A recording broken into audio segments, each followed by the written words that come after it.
Perezida Afurika y'Epfo Cyril Ramaphosa yagaragaje Ikizere ubwo yarimo gutora mu mujyi atuyemo wa Soweto. Ishyaka rye ANC ntiryishimiwe n'abatora, kandi rishobora kutaza kubasha kubona 50% by'amajwi bwa mbere kuva mu 1994.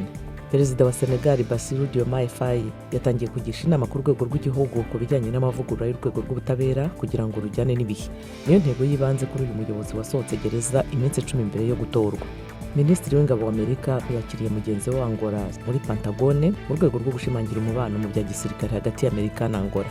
Ishami rya ONU rishinzwe abimukira ryavuze ko imirwano imaze amezi 13 muri Sudani yatumye abantu barenga miliyoni bava mu byabo. Sudani isanzwe ifite abagera muri miliyoni 9 bateshejwe ibyabo.